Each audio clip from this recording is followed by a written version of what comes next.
इस शहर को ये हुआ क्या? कहीं राख है तो कहीं धुआं धुआं। क्यों कोई कुछ नहीं बोलता? चुपचाप धुएं को क्यों झेलता? हो गई बर्दाश्त की अब इंतहा। बुझे सिगरेट बीड़ी दिखे जलती जहां। पब्लिक प्लेस पर सिगरेट पीना मना है।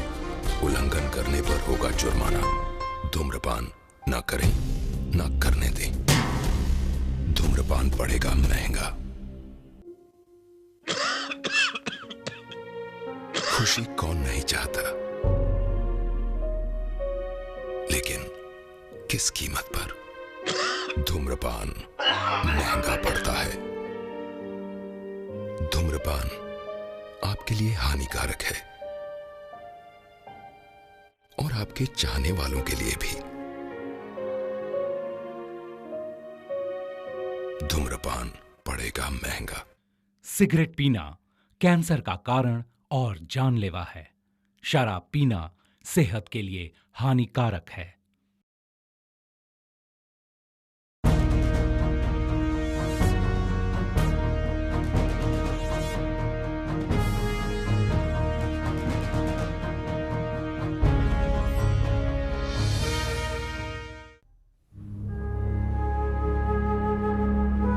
द्रविड़ के लोगों की जिंदगी हमेशा से ही समुंदर पर टिकी रही है।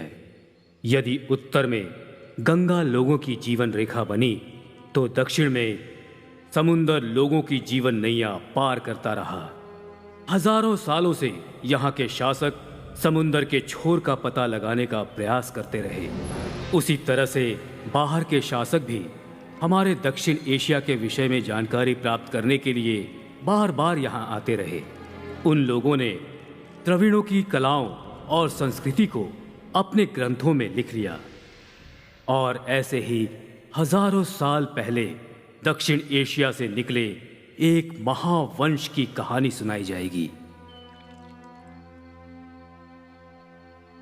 वो महावंश कई महीनों की यात्रा के बाद एक नए प्रदेश में पहुंचा, लेकिन वहां पर उनका स्वागत वहां के लोगों ने यानी गरुड़ लोगों ने धनुष बाण से किया।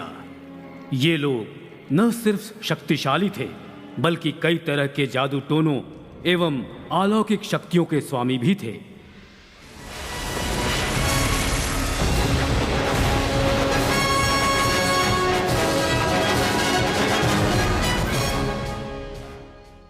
लेकिन मारन महावंश ने इन गरुड़ लोगों से लोहा लिया और बहुत जल्द ही उन सबको खत्म कर दिया। यहां से शुरू हुआ इस महावंश का इतिहास। इस कथा के शुरुआत में जिस इंसान को सबसे ज्यादा खुश किया वो था रोम बोरिया का शासक। इन लोगों ने निर्णय लिया कि ये चीन के शाही खानदान के साथ अपना संबंध बनाएंगे और ये खबर उन तक पहुंचाई जाए। जल्द ही ये खबर चीन के राजा तक पहुंच गई। चीन के शासक को इस बात से कोई आपत्ति नहीं हुई और उसने रोम बोरिया के राजा के बेटे से अपनी बेटी का विवाह पक्का कर दिया। साथ में ये शर्त रखी गई कि ये विवाह उस देश में संपन्न होगा जिस देश का कोई शासक नहीं होगा। और फिर चीन के लोग निकल पड़े उस देश को ढूंढने जिस देश का कोई शासक न हो। समुद्र की ओर से यात्रा करते हुए रोम के सिपाही समुद्र की तूफानी हवाओं से लड़ते भिड़ते किसी तरह से आगे बढ़ते रहे। रास्ते में काफी लोग मारे गए और साथ में उनके राजा की भी मृत्यु हो गई। जो लोग बचे वो भारत के गोवा में पहुंचे। अगर यह शादी नहीं होती तो चीनी लोग क्रोधित हो जाते और उन्हें नियंत्रण में करना मुश्किल हो जाता। इसी डर से रोमन बोरिया के लोग गोवा के लोगों से मदद मांगने के लिए निकल पड़े। हमारे लगभग आधे से ज्यादा सिपाहियों की मौत हो चुकी है। आप ही हमारी मदद कर सकते हैं। एक जहाज और थोड़े बहुत सिपाही मिल जाए तो आपकी बड़ी मेहरबानी होगी। हम अपने राजकुमार की मंगेतर को देखने जा सकते हैं। आप बिल्कुल सही जगह पे आए हो। कहीं और जाते तो आपको नुकसान उठाना पड़ सकता था। मेरे पास जहाज भी है और कुछ लोग भी हैं। आप लोग द्वीप जा सकते हो, लेकिन समस्या कुछ और है। आप लोग जहाँ जाने वाले हैं उसके आसपास के लोग बहुत खूंखार और शैतान लोग हैं और वहाँ समुद्री लुटेरे भी हैं। आप कुछ ही लोग बचे हैं तो इतनी दूर क्यों जा रहे हैं? यहीं पे काम निपटा लीजिए ना।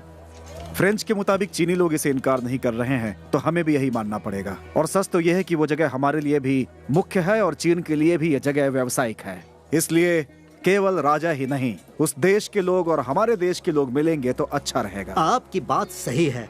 आपके देश के लिए जहाज और सिपाही मैं दूंगा, और ये मदद सिर्फ मैं ही कर सकता हूँ। लेकिन बदले में आप लोग कितना दोगे? जो हमारी मदद करेगा उसे हम बढ़िया इनाम देंगे। अच्छी बात है, आप लोग हमें इनाम देंगे, ये तो बहुत अच्छी बात है। मैं आप लोगों को 100 लोग दूंगा और एक ऐसा सेनापति दूंगा जो आप लोगों ने कभी नहीं देखा होगा। राजकुमार अपनी मंगेतर से मिल सके, इसके लिए हमारे सिपाही अपनी जान भी दे देंगे। आपका धन्यवाद। इनाम के लिए इंतजार करना होगा। संदेशवाहक रोमन सिपाहियों को लेने गए हैं, साथ में खजाना भी लेकर लौटेंगे। हम साथ में जो सोना लेकर चले थे समुद्र में आए तूफान में डूब गया। तब तो ये बहुत मुश्किल है। जब तक आप इनाम नहीं देंगे, सेना और जहाज लेकर नहीं जा सकते हैं। अब आप कैसे भी जाओ, उससे मुझे कुछ भी लेना देना नहीं। अगर आप अचानक बदल जाएंगे तो कैसे चलेगा? आपने रोम की इज्जत रखी और रोम ने आपकी इज्जत, क्या इसका नतीजा कुछ नहीं निकलेगा? हमने जो बात तय की थी उसका 10 गुना ज्यादा दूंगा आपको। क्या तुम उसे 20 कर सकते हो? वहाँ क्या चल रहा है? बाहर चल के पता करते हैं कि वहाँ क्या चल रहा है। तो जल्दी चलो। नहीं, आप मत जाइए, हमें नहीं लगता आपका जाना मुनासिब है। हमें अपनी परेशानियों का हल यहाँ तो नहीं मिला। हो सकता है उस झगड़े में हमें कुछ हासिल हो जाए। हाँ, राजकुमार की बात में दम तो है। चलो वहाँ चलकर देखते हैं। शायद वहाँ पर आपको द्वीप ले जाने वाला मिल जाए।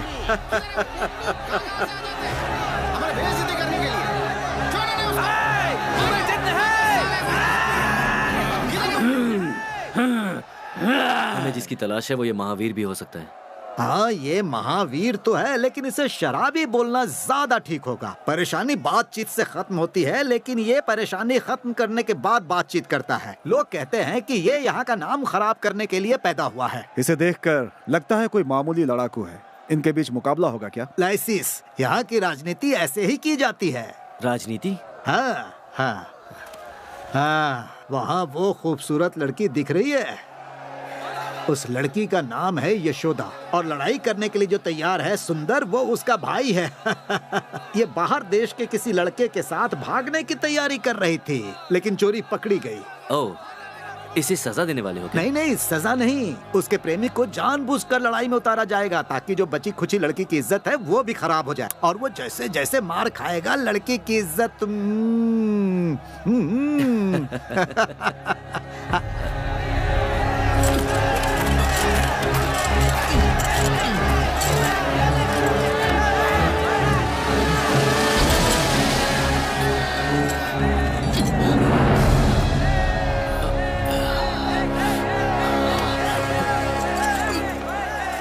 यही है क्या वो आशिक? ये तो मार खाने वालों में से लग रहा है। पिछले 20 सालों से यह जहाज में सफर करता आया है। ये पुगु मार का वासी है। लेकिन जब लड़की से पूछा गया कि इसकी असलियत क्या है, तो उसने हम सबको बताया कि ये अलेक्जेंडर के खानदान का है। अगर ये पुगुमार का है तो इसके पास जहाज भी होना चाहिए। उसे ही गिरवी रख के तो लड़की को पटाया।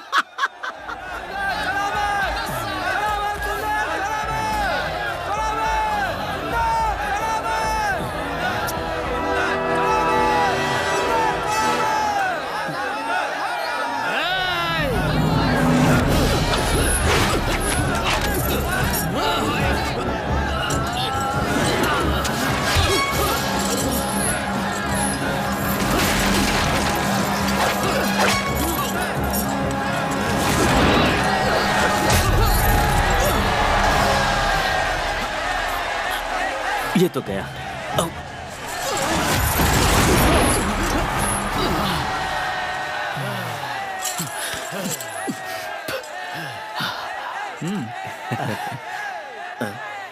लड़कियों का लिबास क्यों पहना है?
इसके पास इतनी ताकत है।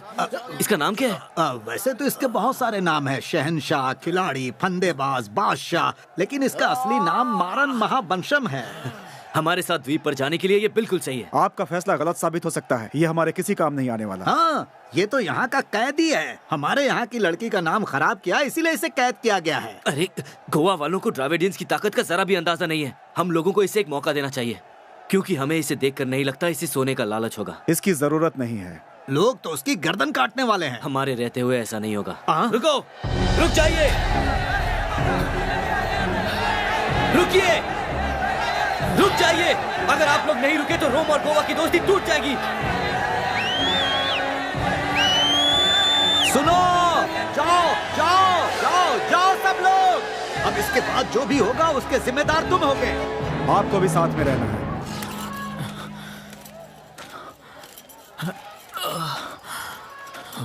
तुम्हारी किस्मत बहुत अच्छी है, आज ईश्वर ने तुम्हें बचा लिया। इसका मतलब तुम अपने आप को ईश्वर समझ रहे हो। ठीक है, बचाने के लिए आपका धन्यवाद। अब जब इतना एहसान कर दिया है तो हाथ खोलने की मेहरबानी भी कर दीजिए। और ना जाने कितने दिन गोवा के कैद खाने में रहकर सड़ने वाला हूँ। कैसे भी करके मुझे ये गांव छोड़कर दूर जाना है। इस गांव को छोड़कर तू अब कहाँ जाएगा? जहाँ तुम जैसे लोग नहीं होंगे वहीं पर चला जाऊंगा। पता नहीं और कितने दिन तुम्हारी शक्लें देखनी पड़ेगी। ठीक है, तो तू यहाँ से भाग जाएगा। हाँ, भाग ही जाऊंगा और तुम मेरी मदद करोगे। तो तू ये सोच रहा है कि मैं तेरी मदद करूंगा? ठीक है, चल मैं भी तैयार हो गया। चीन जाएगा? वहीं पर नागासाकी, पर्शिया। क्या फायदा, वो लोग पहले ही वहां से दौड़ा कर यहाँ तक लाए हैं, वो कम है क्या? बात तो तेरी सही है। इजिप्ट, ग्रीक या रोम देश तक चला जाऊंगा। दुनिया में जहाँ भी समंदर है वहाँ की हर लहर पर मारन का नाम होना चाहिए। और मैं कहीं भी जाऊँ, तुम्हें उससे क्या? ठीक है, मुझे क्या, लेकिन तेरा वक्त सही चल रहा है। तू रोम जाने का सपना देख रहा है और रोम वाले तुझे ले जाना चाहते हैं। हम हैं लाइसियस, हम रोम से कुछ जरूरी काम के लिए यहाँ आए हैं। यह है हमारे राजकुमार मार्कस, ये चीन की राजकुमारी से शादी करना चाहते हैं। ओह, ये तो खुशी की बात है। रोम और चीन के संबंध बन जाए, मेरी तरफ से आपको शुभकामनाएं। जरा मेरे हाथों की जंजीर खोल देंगे, तकलीफ हो रही है। हमारी मदद करोगे तो तुम्हें सिर्फ फायदा होगा। वहाँ चीन मुझे शराब दे रहा है और तुम यहाँ फायदे की बात कर रहे हो। दोबारा झंझट में पड़ने के लिए मैं कोई पागल नहीं हूँ। मारन महावंशम, यहाँ से बाहर निकलने का अच्छा रास्ता मिल रहा है। पूरे समुद्र को जानने वाले को ये ढूंढ रहे हैं। तेरी मौत तेरी आंखों के सामने से निकल गई। इन लोगों ने तुझे बचाया है। ये लोग जो काम दे रहे हैं वो कर ले। ये तेरे लिए भी अच्छा है और मेरे लिए भी अच्छा है। समझ ले कि भगवान कृष्ण तेरी मदद कर रहे हैं। मान जा, नहीं तो मैं ही तुझे मार दूंगा। रोम की मदद की तो तुम हमारे देश में आजादी से जी सकते हो। उसके अलावा हम तुम्हें इतना सोना देंगे कि तुम एक नया जहाज भी खरीद सकोगे। रोम से हमारी सेना सोना लेकर के आ रही है, तुम्हें जितने चाहिए मिल जाएंगे। सच में? अगर तुम सोना चांदी दे रहे हो तो इस काम के लिए कोई भी राजी हो जाएगा। इस महावंशम को तुम खरीद नहीं सकते, समझे? बाकी सब छोड़, तुझे यहाँ के लोग जीते जी मारने वाले थे। इन्होंने बचाया, कम से कम इनका एहसान तो लौटा दे। तुम्हें राजकुमार के साथ रहकर उनकी रक्षा करनी चाहिए। उनके ऊपर दुश्मनों का साया भी नहीं पड़ने देना चाहिए। हमारी भाषा में इसे हिंसा नहीं कहा जाता, बल्कि ये राजा की रक्षा के लिए। मुझे गुस्सा मत दिला। अब तेरे पास दो ही रास्ते हैं, या तो रोमन लोगों के साथ जा, या तो यहाँ के लोगों के हाथों अपना सर कटवा।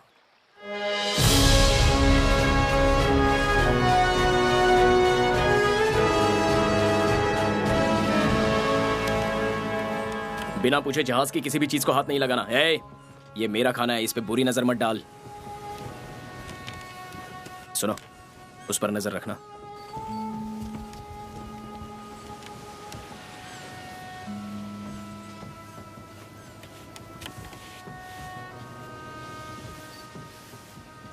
हर जगह इसे साथ लेकर जाते हो क्या? क्या है ये? क्या ये? मेरे पिताजी ने मुझे तोहफे में दिया था। और ये सुई तुम्हारी माँ ने तुम्हें दी थी क्या? ये सोचकर कि लड़ते वक्त तुम्हारे ये लड़कियों वाले कपड़े फट जाए तो सिलाई के लिए काम आएगी।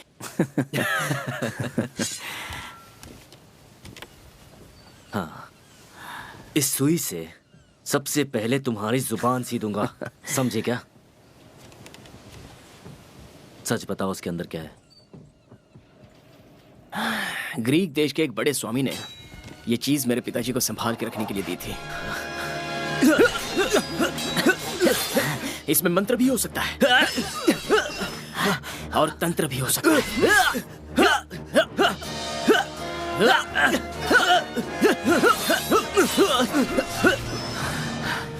इसे बहुत ही संभाल कर रखने के लिए बोला है। मेरी माँ के बाद से ये मेरे पास ही है। वो गुजर गई क्या? हाँ। कैसे? ये बताना कोई जरूरी नहीं है। क्यों, इसे तू ताबीज बनाकर पहनने वाला है क्या? तू अपनी होने वाली मंगेतर से मिलने जा रहा है ना? वहां पता चलेगा ये क्या चीज है। तुम्हारा घर कहाँ है?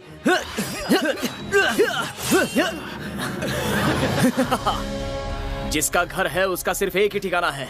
जिसके पास घर नहीं, पूरा संसार उसका घर है। खुद को जाबाज समझते हो?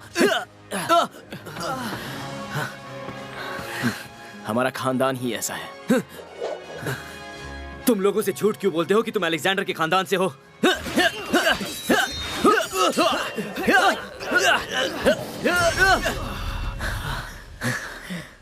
अब भी समझ में नहीं आ रहा है, तुम लोग मानते क्यों नहीं कि मैं अलेक्जेंडर के खानदान का ही खून हूं? तुम्हारे देश में कोई महावीर है तो उसे मेरे सामने भेजो। ए, खाने पर बुरी नजर मत डालना बोला था ना? समंदर में फेंक दूंगा तुझे। अलेक्जेंडर जैसी ताकत तुम्हारे पास भी है।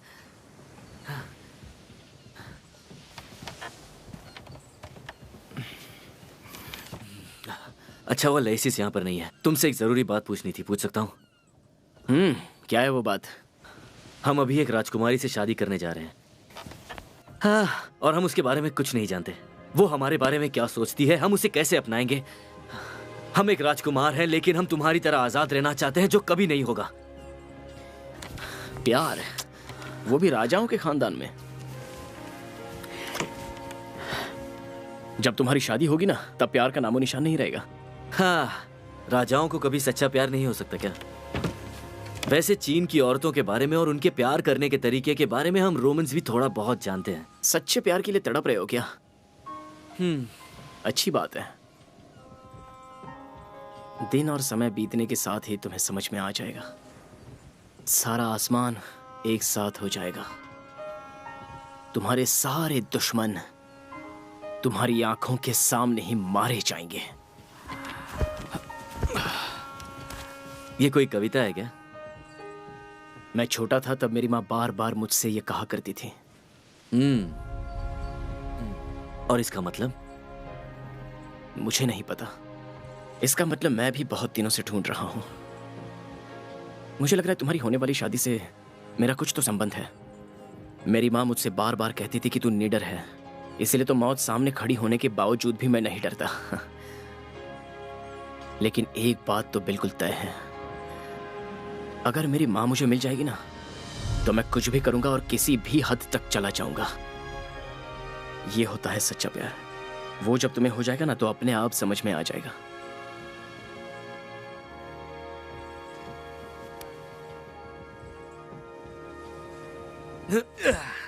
तो तुम्हारे हिसाब से प्यार की कोई हद नहीं होती और प्यार में सब जायज है।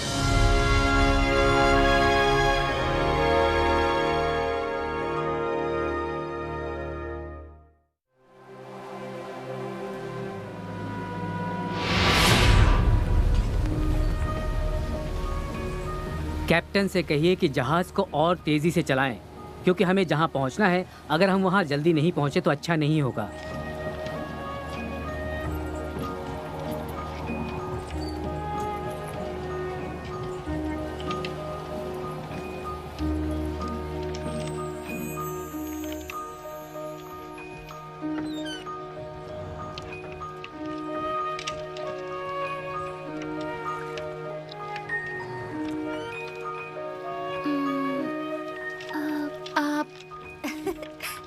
राजकुमारी जी, आप कहीं राजकुमार के ख्यालों में तो नहीं खोई हुई हो? मेरे हिसाब से वो एक अच्छा रोमन होना चाहिए जो मुझसे बेइंतहा प्यार करे, पर आजकल ऐसे लड़के बहुत कम ही मिलते हैं। आप किसी बात से परेशान मत होइए राजकुमारी जी। जो भी कहानियां सुनी है, आप उस पर विश्वास करने की गलती मत कीजिए। मैंने उनमें से एक को देखा है। अच्छी खासी लंबाई, गठीला बदन, आपको क्या बताऊं, दूध जैसा गोरा था। वो काले पीले कोई भी रंग का हो, मुझे उससे कोई फर्क नहीं पड़ता। वो मुझसे बस मेरी आज़ादी ना छीने। मेरी ख्वाहिश है कि मैं शादी के बाद भी एक आज़ाद परी की तरह रहूं, जहां मर्जी हो वहां जा सकूं, मन में आए वो करें और मुझे कोई न रोके। मैं बाकियों की तरह एक कमरे में बंद नहीं रहना चाहती हूँ। ये सपना टूटना नहीं चाहिए। तुम भागने में मेरी मदद करोगी? राजकुमारी जी, आपकी बातें सुन के मुझे बहुत फिक्र हो रही है। आप जैसा सोच रही वैसा नहीं होगा। तुम मेरी बहन की तरह हो। मेरी परेशानी सिर्फ तुम ही समझ सकती हो। तुम मेरी मदद नहीं करोगी तो और कौन करेगा? माफ कीजिए, मुझसे नहीं होगा।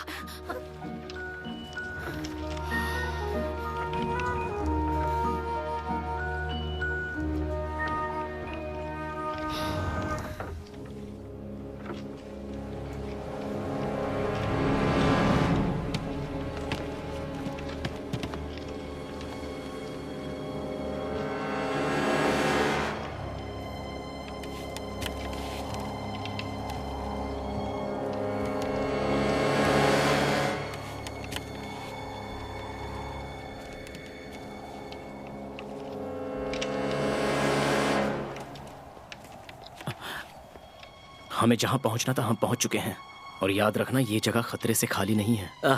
बहुत देर से अंदर बैठा था, सोचा बाहर आके थोड़ी ठंडी हवा खा लूं। देखो, मैं तुम्हारी बात समझ सकता हूँ, लेकिन ये वक्त ठीक नहीं है। ठीक होते ही मैं बुला लूंगा। इस जगह पर ऐसी एक बात है जो मैं तुम्हें बोल नहीं सकता। हमें यहाँ किससे खतरा है? समुद्री लुटेरे हैं या भयानक राक्षस है यहाँ?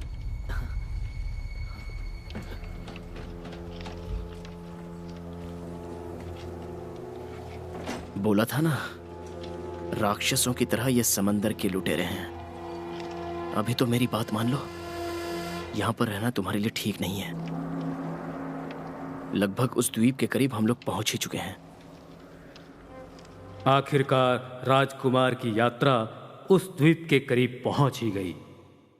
यदि वे द्वीप पर पहुंचकर उसे अपने कब्जे में ले लेते हैं तो इस द्वीप का नाम पूरे विश्व में फैल जाएगा, और यदि यहां पर कोई शासक नहीं हुआ तो एक नई व्यवस्था स्थापित की जा सकती है।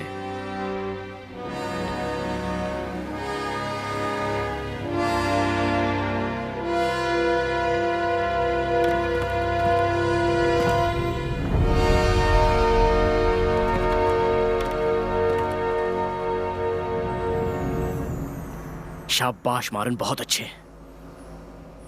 मैं जो चाहती हूँ उसे पाने में आप मेरी मदद नहीं कर सकते? मैंने राजा को वचन दिया था कि मैं आपकी देखभाल करूंगा, पर आप जो मदद चाहती हैं वो मुझसे नहीं होगा। हो सके तो अपने इस सेवक को माफ कर दीजिए। मुझे पूरा विश्वास है कि इस शादी के बाद आपका जीवन बहुत अच्छा होगा। राजकुमारी जी, दक्षिण एशिया के राजकुमार यहाँ आ गए हैं।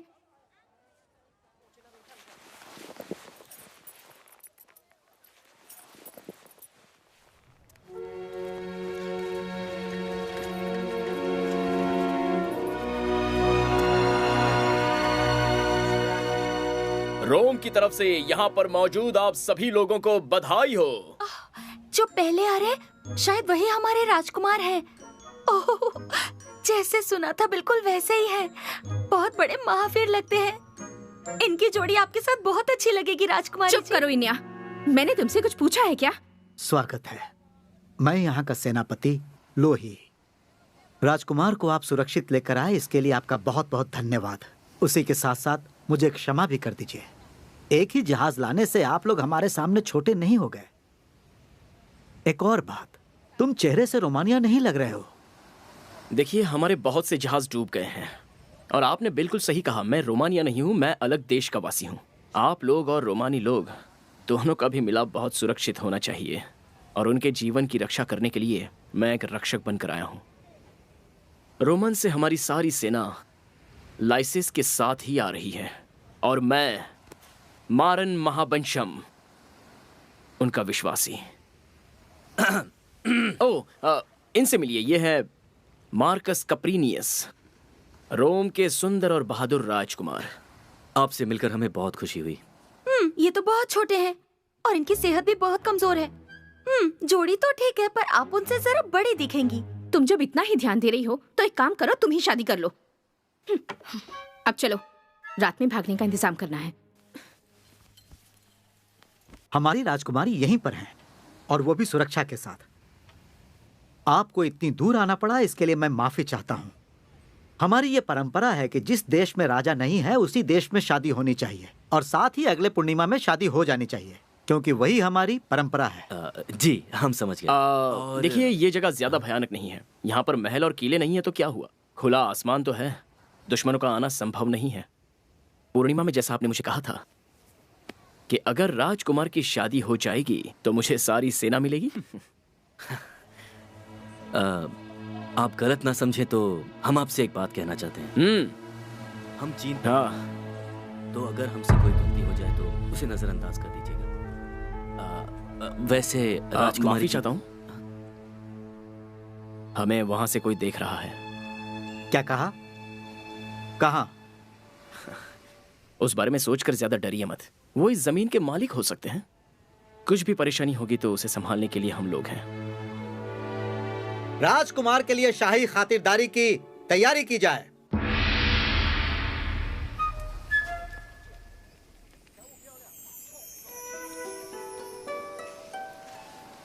इस जगह के बारे में आपको जानते हो? इनको तो कुछ नहीं पता। मुझे मेरे पिताजी यहाँ पर छोड़कर चले गए थे। वो एक मछली पकड़ने वाले व्यापारी थे। जब मैं छोटा था तो वो मुझे भी अपने साथ ले जाया करते थे। थोड़ी बहुत बातें मुझे याद हैं। शेर भले ही कितना भी भूखा क्यों ना हो, वो अपने बच्चों को कभी नहीं खाता। उसी तरह पिताजी ने मेरी परवरिश की। तब मेरी उम्र 12 साल की थी। वैसे आपके चीन में कोई ऐसा नहीं जो मुझे नहीं जानता।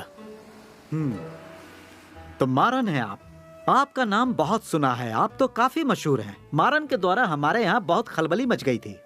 इतना ही नहीं, इन्होंने बहुत सारे साहस वाले काम किए हैं, जिसमें से एक ये भी है कि राजा की लड़की से अपने प्यार का इजहार करना, उस लड़की का दिल बदलना चाहा। इसीलिए हम ये नाम भूल ही नहीं सकते। बहुत हिम्मत चाहिए ऐसा कुछ कर गुजरने के लिए। वो शायद कोई और होगा। ऐसा काम तो मैं कतई नहीं कर सकता।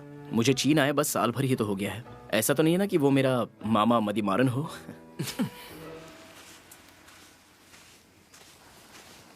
राजकुमार, आप कहाँ चल दिए? हमें यहाँ बिठाकर आप उन विषयों के बारे में बात कर रहे हैं जिससे हम इत्तेफाक नहीं रखते। आपकी पूरी सुरक्षा की जिम्मेदारी मैंने ली है। आपके एक भी दुश्मन को मैं नहीं छोड़ूंगा, और आपके सर का एक बाल भी मैं बांका नहीं होने दूंगा। हम यहाँ बिल्कुल सुरक्षित हैं, लेकिन तुम रात को सोते वक्त जरा सतर्क रहना। जिस तरह से तुम बातें कर रहे हो, लग रहा है सुबह तक मारे जाओगे। राजकुमार जी, आप जाकर अच्छे से सो जाइए।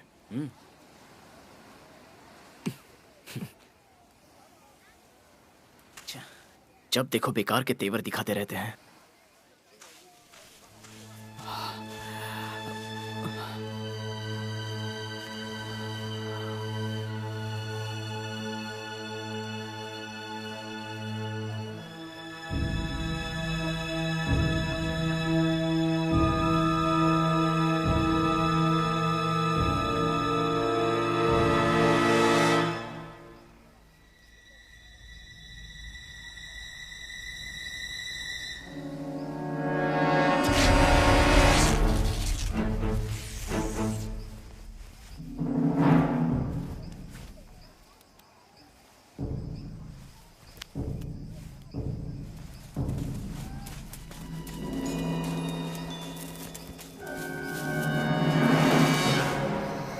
राजकुमारी जी, इस बोतल में जो जुगनू है वो हमें रास्ता दिखाएंगे। इससे देखकर कोई हम पर शक भी नहीं करेगा। सोचा नहीं था तुम्हारे पास भी दिमाग होगा। दिमाग तो है मेरे पास, पर मुझे उसे कभी इस्तेमाल करने का मौका ही नहीं मिला। क्या आप बताएंगी आप कहाँ जा रही हैं, क्या करने वाली हैं? बुद्ध के जन्म स्थान पर जाऊंगी और वहाँ जाकर लोगों की सेवा करूंगी। मुझे तो कुछ समझ में नहीं आ रहा। समंदर के उस पार हिंदुस्तान है, वहाँ जाऊंगी और वहाँ जाकर बुद्ध के बारे में बहुत कुछ सीखूंगी। ये मैंने तय कर लिया है। प्यारी राजकुमारी जी, जहाँ हम जा रहे हैं वहाँ हमें कोई भी सुख सुविधा नहीं मिलेगी। हमें राजघराने के सारे सुख छोड़ने पड़ेंगे। बुद्ध भी एक राजघराने से ही थे। अपने तख्तो ताज को छोड़कर वो लोगों की सेवा करने चले गए। खुशी ऐशो आराम में नहीं, बल्कि लोगों के दुख दूर करने में मिलती है। राजकुमारी जी,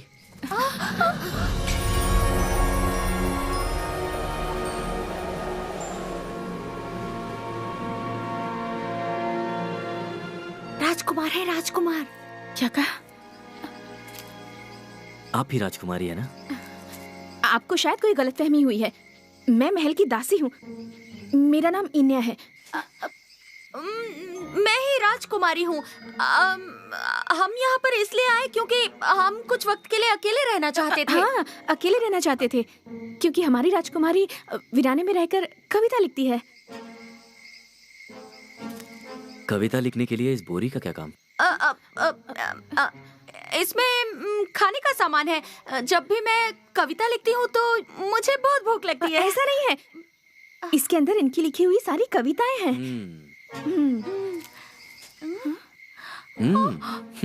अच्छा है, आप इसमें अपनी कविता लिखती हैं?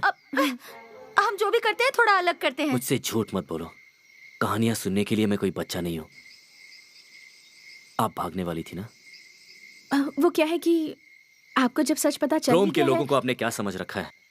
अपनी जान को दांव पर लगाकर समुद्री सांपों से बचकर सिर्फ आपके लिए यहाँ तक आया हूँ, तो खाली हाथ नहीं जाऊंगा।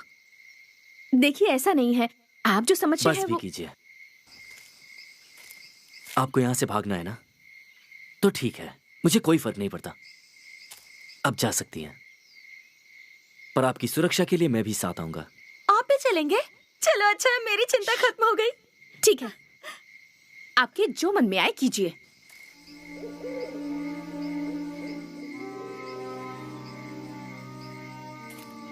हमारे देश की भाषा से आप वाकिफ हैं? हाँ बिल्कुल, अच्छी तरह आती है। नई नई भाषाएं सीखना तो सबकी ख्वाहिश होती है। दुनिया की ऐसी कोई भाषा नहीं जो हमें नहीं आती हो। आपके देश की भाषा भी हम बोल सकते हैं। आप चाहें तो एक उदाहरण दूं? कार्पेटियम क्वांटम मिनिमम क्रेडेला हस्तेरो। ये तो होरस है, आप इसे भी समझती हैं? हमने आपके लिए यह भाषा सीखी है ताकि आप अपनी भाषा में हमारी बुराई ना करें। आपने अपनी दासी को भी सिखाया?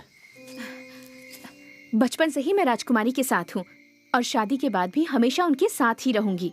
ठीक से सोच लो, अगर ये दासी राजकुमारी के साथ नहीं हो तो सकता है ये शादी भी ना हो।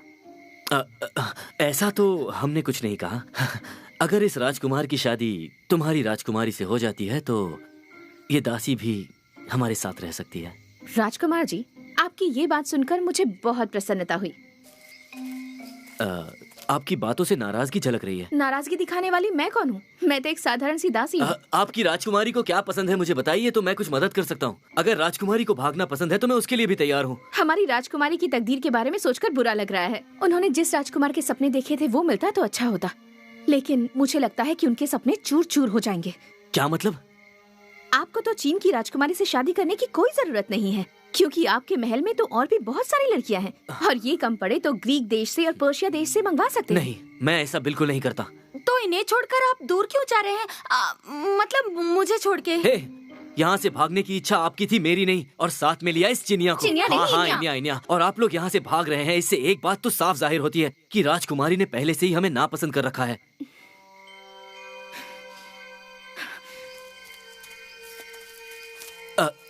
हमने जो कहा राजकुमारी को कहा, वो दासी क्यों भड़क गई? क्योंकि आप जिसे दासी कह रहे हैं दासी नहीं है, वो वही यहाँ की राजकुमारी है।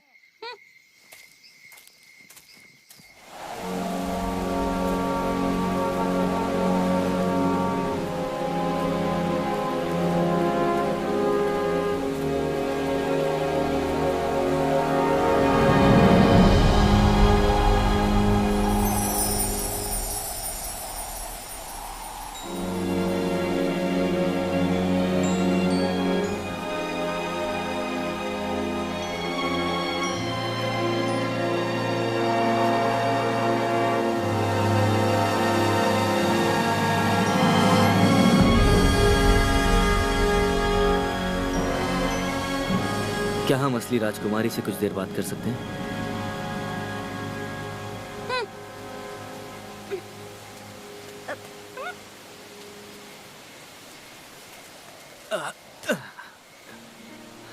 उसकी गलती नहीं है, मेरे बोलने पर ही उसने ये सब किया। आपने अपने दिल में मेरे लिए गलत सोच बना रखी है, इसलिए शायद आप मुझसे नाराज हैं। मेरे बारे में काफी कुछ जानते हो। मुझे चैन से रहना है, आजादी में सांस लेनी है। पूरा दिन महल के एक बंद कमरे में कुछ सखियों के साथ रहना पड़े तो मेरा दम घुट जाएगा। मुझे कुदरत के साथ रहना है। अजीब बात तो यह है कि जो आपकी इच्छा है वो मेरी भी इच्छा है। अच्छी बात है, अगर मैं यहाँ से भाग गई तो दोनों की इच्छा पूरी हो जाएगी। ऐसा क्यों लग रहा है कि आपको महल की याद आ रही है? चीन लौटना है क्या? ये बात नहीं है, बल्कि मैं वहाँ दोबारा नहीं लौटना चाहती। मुझे वहाँ किले में रहना पसंद नहीं है। अगर आपको पसंद नहीं तो हम फिर चीन का जिक्र नहीं करेंगे। दिल जीतने के लिए झूठ बोल रहे हो? ऐसा कुछ नहीं है। हम आपसे सच कहें तो अपने पिताजी की बात टाल नहीं सकते। हमारी आज़ादी छिन जाएगी ये सोचकर हम कितनी रातों से सो नहीं पाए। पर आपकी बातें सुनने के बाद मुझे ऐसा लगता है कि तुम्हारे विशाल महल के बंद पिंजरे की जानवर बन जाऊं मैं अपनी सारी जिंदगी एक गुड़िया की तरह बिताऊं। जहां हमारी इच्छा होगी वहां जाएंगे। आपकी इस इच्छा को रोकने वाला हमारे देश में कोई नहीं होगा। जो मन में आएगा वो करेंगे। किसी का दबाव नहीं होगा हम पे। अपनी बातों से कभी मत मुकरना।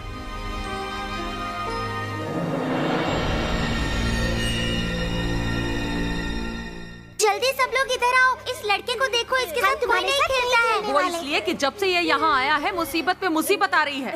ए मेरी बात सुन, चल भाग यहाँ से। मेरे बच्चों के साथ खेलने की हिम्मत मत करना। क्यों रो रहा है मारन? लड़के ऐसे नहीं रोया करते। और क्या बात हो गई जो तू रो रहा है? मेरे साथ कोई नहीं खेल रहा माँ। तो क्या हुआ बेटा? दिन और समय बीतने के साथ ही तुम्हें सब कुछ समझ में आ जाएगा। सारा आसमान एक साथ हो जाएगा और तुम्हारे दुश्मन तुम्हारी आंखों के सामने मारे जाएंगे।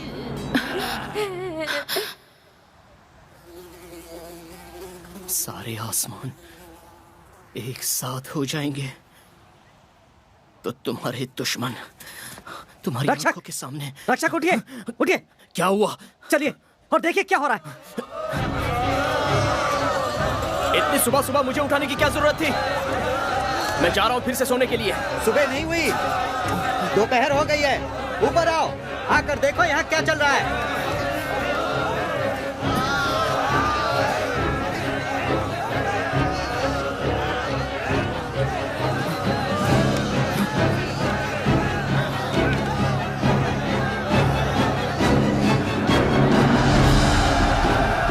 ये तो मैंने सोचा ही नहीं था। मुझे भी नहीं लगा था कि ये सब होगा। ये सारे लोग तो समुद्री लुटेरे हैं। ऐसा लगता है पूरी तैयारी के साथ आए हैं। या फिर शायद मेरा अंदाजा सही है। ये शक्तिशाली गरुड़ है। ये बिल्कुल अलग तरीके से लड़ाई लड़ते हैं।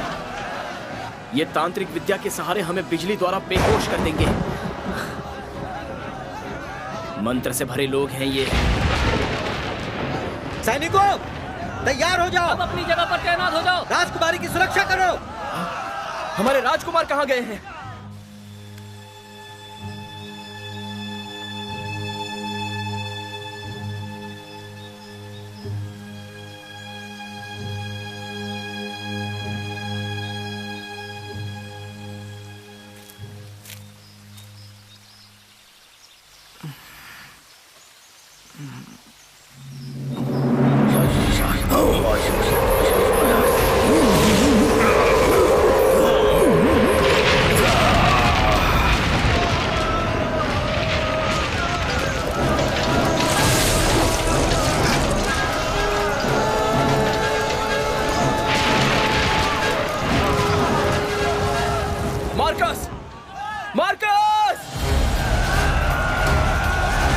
सैनिकों, जाओ और उन्हें रोको।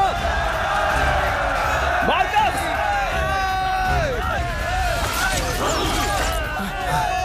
सेनापति जी, पीछे की तरफ से हम पर तीरों का आक्रमण हो रहा है।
जिनके सर पर सुनहरे बाल हैं, वो मेरे राजकुमार है, देखा है उन्हें? नहीं। दर्द हो रहा है क्या? अब दर्द नहीं होगा।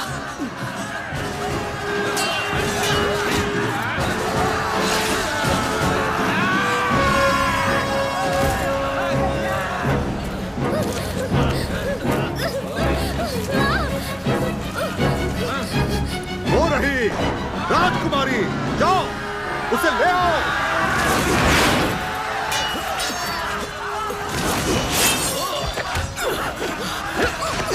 क्यों हम लोगों को मार रहे हो?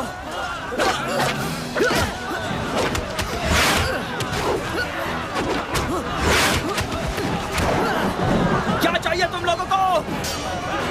मारन, अपने पीछे देखो, ये लो।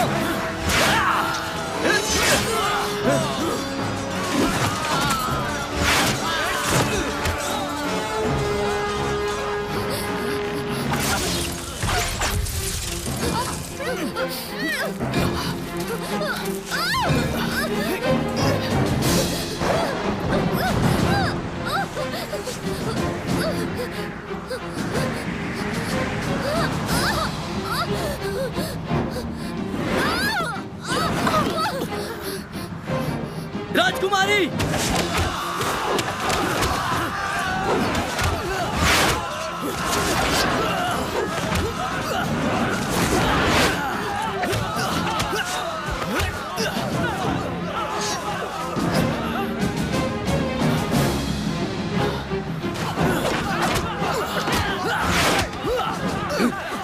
मार्कस! नहीं!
दिन और समय बीतने के साथ ही तुझे समझ में आ जाएगा। सारा आसमान एक साथ हो जाएगा और तुम्हारे दुश्मन तुम्हारी आंखों के सामने मारे जाएंगे। मारन, मारन, तुम आवाज किए बिना यहां पर बैठ जाओ और जब तक मैं लौट कर नहीं आ जाती तुम हिलना मत, ठीक है?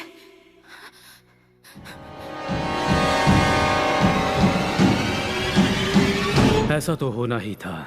पर आपको इस बारे में कैसे पता चला? मेरे मन में इस वक्त जो बात आई मैंने बता दी। अगर हमें कोई बचाएगा तो वो सिर्फ यही महावंश है। मैं अभी कहाँ हूँ? हिलना मत, ऐसे ही पड़े रहो, नहीं तो घाव बड़ा हो जाएगा और खून बहने लगेगा। आप कौन हैं? मैं दरअसल इस गांव का मुखिया हूँ। मुझे खुशन कहकर बुलाते हैं। ये है मेरी गोद ली हुई बेटी यमया।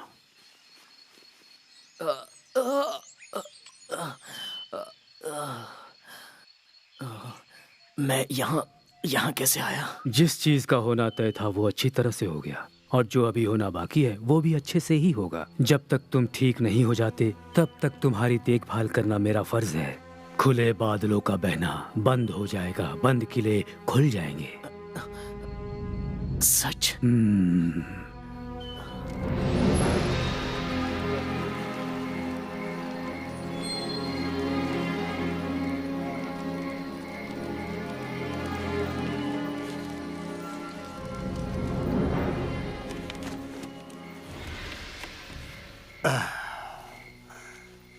क्या मैं तुम्हारा नाम जान सकता हूँ? जो लोग इंसानियत नहीं जानते उन्हें मुझे नाम से पुकारने का कोई हक नहीं है। बकवास बंद करो। गरुड़ योद्धाओं के साथ कैसे बात की जाती है तुम्हारे देश के लोगों ने तुम्हें नहीं सिखाया क्या? मेरी राजकुमारी पर हाथ उठाने की हिम्मत कैसे की? कमजोरों पर ताकत दिखाना कोई बहादुरी का काम नहीं है।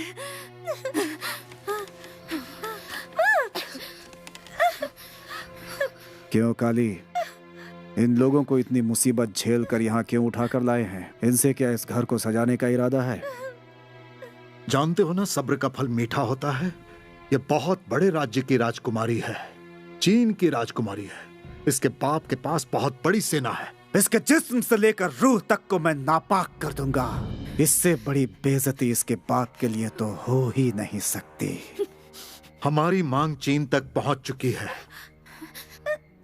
कामवीरा, राजकुमारी को कोई तकलीफ नहीं होनी चाहिए। जब तक हमारी मांग पूरी ना हो राजकुमारी को एक खरोंच तक नहीं आएगी, ऐसा मैंने जुबान दिया है। उन्हें गरुड़ों को 1000 पेटी सोना देना है, 1000 पेटी। पूर्णिमा के पहले, 2 पूर्णिमा के पहले। हाँ, 1000 पेटी सोना। हाँ। जब तक हमारी मांग पूरी नहीं हो जाती है तू अपनी प्यास कहीं और जाके बुझा ले। क्या तू 2 पूर्णिमा तक इंतजार नहीं कर सकता?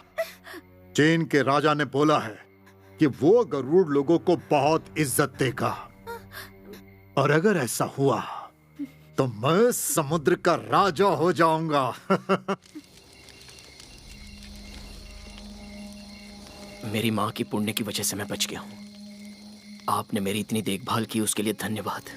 तुम बातें तो ऐसी कर रहे हो जैसे यहाँ से जल्द निकल जाओगे। ये मत भूलो कि तुम्हारे घाव को भरने में अभी वक्त लगेगा मारन। अगर मैं अभी भी यहाँ से चला जाऊँ तो अपने दुश्मनों को खत्म कर सकता हूँ। तुम शायद भूल रहे हो कि तुम्हारे दुश्मन बहुत शक्तिशाली हैं। तुम्हें अभी और आराम की जरूरत है। राजकुमार मेरी सुरक्षा में थे, पर मैंने राजकुमार को खो दिया। उनके मरने का कारण मैं ही हूँ। उन गरुड़ लोगों ने उन्हें मार दिया होगा।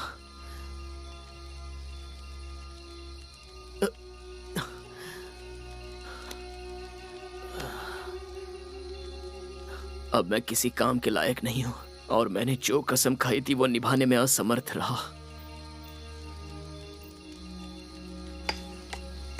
मैं किस तरह का इंसान हूं मुझे नहीं पता। बहुत से लोगों ने मुझे मारना चाहा। मेरे सारे के सारे जहाज डूब गए। जिस पर भरोसा किया उसने मुझे धोखा दिया। मेरी वजह से राजकुमार भी मर गए। अब आप ही बताइए मेरे जीवित रहने का क्या मतलब है। अब तो मेरी आत्मा अंदर के अंदर मुझे कोसती रहेगी। तुम्हें शर्म आ रही है?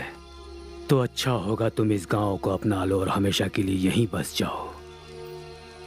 हमारी मृत्यु भी इसी पृथ्वी पर होती है। हम पानी के सहारे जीते हैं, आखिरी दम तक कुछ नहीं लेकर जाते और मिट्टी में मिल जाते हैं। जब तक अपनी जान है ये तलवार तुम्हें बचाएगी। एक विशेष जादू का इस्तेमाल करके मैंने इस तलवार को अपने राजा के लिए बनाया।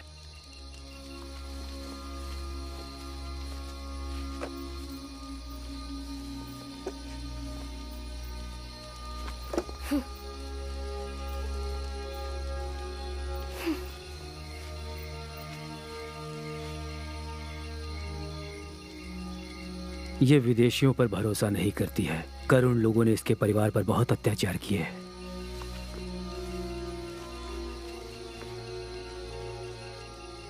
आपने मुझे बचाया लेकिन कोई फायदा नहीं।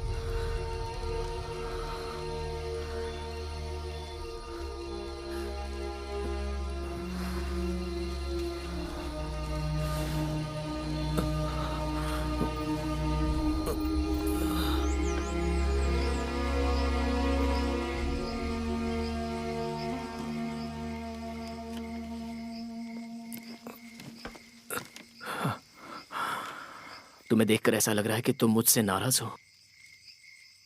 मैं तुमसे भला क्यों नाराज होने लगी? मेरे पिताजी बेकार में तुम पे भरोसा कर रहे हैं। तुम्हें विदेश का कोई राजा समझ रहे हैं। तुम हमारे देश को बचा लोगे और हमारी तकलीफों को खत्म कर दोगे। ऐसी गलतफहमी उनको हो गई है। तुमने मुझे अब तक समझा ही नहीं और मेरे बोलने पर भरोसा भी नहीं करोगी। किसी और का गुस्सा तुम मुझ पर उतार रही हो। इस देश के लोगों में एकता नहीं है। वो एक दूसरे को मारकर किसी कीमत पर भी आगे बढ़ना चाहते हैं। इस देश के लोग यहाँ का भला छोड़कर दूसरे देश के राजा बनना चाहते हैं। मेरे पिताजी को इस देश का भविष्य क्या है वो जानना था और इसके लिए वो 7 दिन 7 रात तक झरने के नीचे बैठे हुए थे। फिर उन्हें पता चला कि हमारे देश को एक राजा बचाएगा, इसलिए वो तुम पर भरोसा कर रहे हैं। पर तुम तो बाकी लोगों की तरह साधारण हो, क्योंकि तुम पहले से हारे हुए हो। हारा हुआ आदमी किसे कह रही हो? तुमने अभी जो बात बोली है, तुम्हें भविष्यवाणी के बारे में कुछ नहीं पता। हाँ, लेकिन तुमने जो कहा वो सच है। घाव ठीक होते ही मैं यहां से चला जाऊंगा। अगर इस देशवासियों को कोई तकलीफ है तो मुझे कोई परवाह नहीं है। एक जहाज मिल जाए तो मैं यहां से चला जाऊंगा। तुम जाने का निश्चय कर चुके हो? तो यहाँ क्या खड़े हो? ये लो, ये लो तुम्हारा सामान। उठाओ इसे और निकल जाओ। निकल जाओ, जाओ यहाँ से, जाओ, जाओ, छोड़ो, छोड़।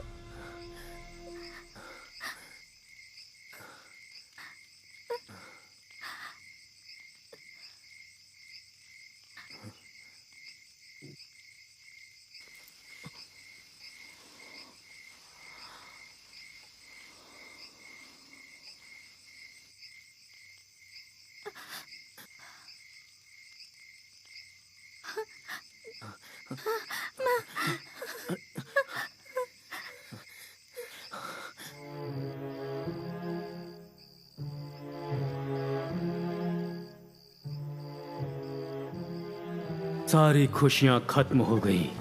जो भी सपने देखे थे वो सभी डूब गए। राजकुमारी आई थी मंगेतर बनने के लिए, लेकिन गरुड़ों के चंगुल में फंस गई। एक बहुत ही डरावनी जगह पर इसे कैद कर लिया गया। हो सकता है कि इनकी जान भी चली जाए।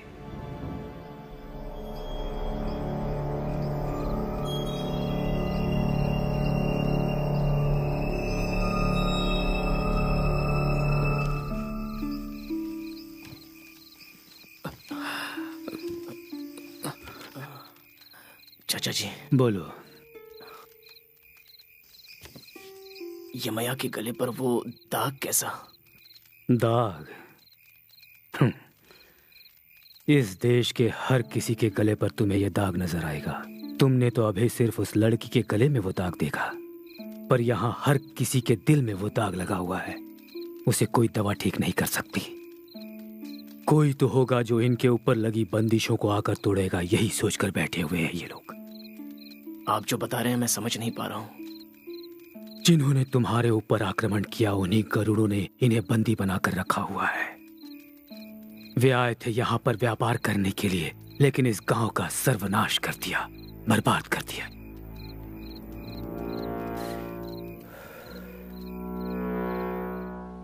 जिस गुरु के पास मैं शिक्षा ग्रहण करता था उसी के पास गरुड़ का मुखिया काली भी पड़ता था। गुरुजी ने ऐसी ताबीज बनवाई थी जिससे दुनिया की कोई भी ताकत या हथियार उसे मार न सके। ताबीज पहनकर उसने तलवार से वार करने को कहा। उसे घाव तो हुआ, लेकिन ताबीज के कारण वो ठीक हो गया। काली की सबसे बड़ी महत्वाकांक्षा थी कि वो मुखिया बनना चाहता था, इसलिए उसने वो ताबीज गुरुजी से मांगी। लेकिन गुरुजी जानते थे कि वो इंसान लालची है, इसलिए गुरुजी ने उसे वो ताबीज नहीं दी। काली बहुत क्रोधित हो गया। एक दिन उसने बिना बताए उनके कमरे में जाकर उन्हें मारकर वो ताबीज हासिल कर ली। उसके बाद उसने अपनी एक सेना खड़ी कर ली। इस देश के लोगों को परेशान करना शुरू कर दिया। पूरे गांव वालों को उसने मौत के घाट उतार डाला। पूरा गांव उससे अपनी रक्षा करने के बारे में सोच रहा था। उस समय जया नाम की एक लड़की ने उन लोगों के खिलाफ लड़ाई शुरू कर दी। अलेक्जेंडर के खानदान से आई हुई ये लड़की उनके सामने बिना डर के खड़ी हो गई। उसके पिता किसी दूसरे युद्ध में चले गए थे और उसे अकेले ही उससे लड़ना पड़ा। ताबीज के कारण काली की शक्ति दुगुनी बढ़ गई थी। इस कारण जया नाम की वो लड़की मारी गई। जया, वो तो मेरी माँ का भी नाम था। तो फिर तुम्हें अपनी किस्मत का शुक्रिया अदा करना चाहिए कि वो तुम्हें यहां ले आई। समुद्री लुटेरे बनने के बाद गरुड़ लोग हर पूर्णिमा को यहाँ पर आते, पूरे गांव में तबाही मचाते और बहू बेटियों की इज्जत लूट कर चले जाते।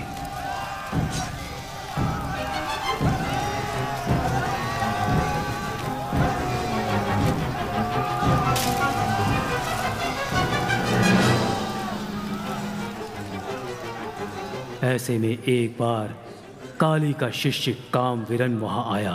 उसने यमिया को देखा और उसके झोपड़े में घुसकर उसकी इज्जत लूट ली।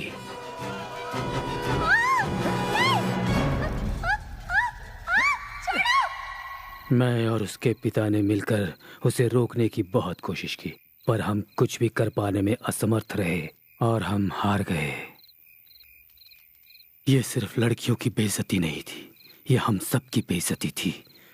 हम खून के घूंट पी करके जी रहे हैं। तो फिर उन दुष्ट गरुड़ों को मारने का कोई भी उपाय नहीं है? आप तो भविष्य देख सकते हो, उससे कोई मदद नहीं मिल सकती? मैं भविष्य देख सकता हूं। तुम्हें ये बात यमिया ने बता दी है क्या? हाँ, 7 दिन और 7 रातें आप झरने के नीचे बैठे थे, उसने बताया। अब मुझसे कुछ भी छुपाने का कोई फायदा नहीं है। मेरी भविष्य की दृष्टि मुझे यह बताती है कि हमारी मदद के लिए एक शक्तिशाली महावंशम आएगा, और मेरी भविष्य की दृष्टि कभी मुझसे झूठ नहीं बोलती है। इस बात का मुझे पूरी तरह से यकीन है। और वैसा ही हुआ। लड़ाई खत्म होने के बाद हम सभी लोगों के बीच में आखिर तुम पहुंच ही गए। जो आपने सपने में देखा वो गलत भी तो हो सकता है। ऐसा है तो ये काम करने की हैसियत नहीं है मेरी। वैसे भी मैं कोई विदेशी नहीं हूं, इसी गांव का रहने वाला हूं। बचपन से मैं यहीं पर खेल कूद कर बड़ा हुआ हूं। जैसे जैसे पल बीतेगा, समय बीतेगा, दिन बीतेंगे, तुम्हें मेरी सारी बातें समझ में आने लगेंगी। आपने अभी क्या कहा? ये मां मुझसे कहा करती थी, लेकिन आपको कैसे पता चला? मुझे तो इसका मतलब भी नहीं पता है। ये बात भी मुझे अपनी भविष्य दृष्टि की वजह से दिखी। ये मेरे लिए एक वचन की तरह है।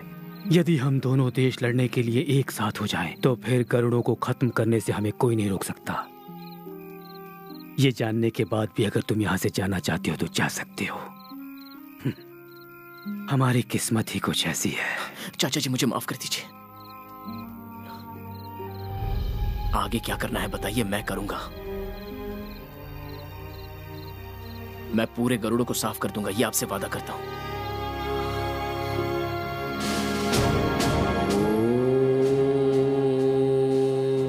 वक्त आ चला था, युद्ध की तैयारी शुरू हो गई थी। गांव के अंदर जो भी शक्तिशाली थे वो एक दूसरे का सामना करने वाले थे। इनमें से जो भी जीतेगा उसे राजा माना जाएगा। इन सब में पहला था वीर वेलन।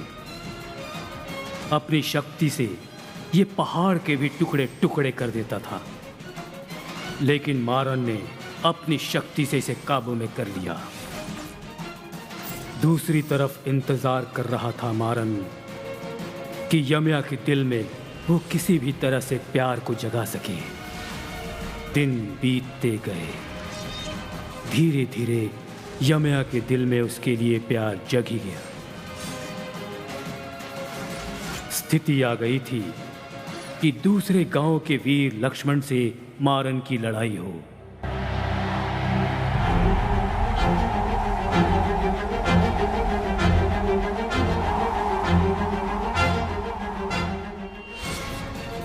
लक्ष्मण कोई साधारण व्यक्ति नहीं था, वो वीर था, शक्तिशाली था, और जो भी उसके सामने आता वो अपनी क्षमता को पहचानने के बाद ही आता। मारन ने उससे जीतने की हर चेष्टा की और फिर उसे जीतकर अपना चेला बना लिया।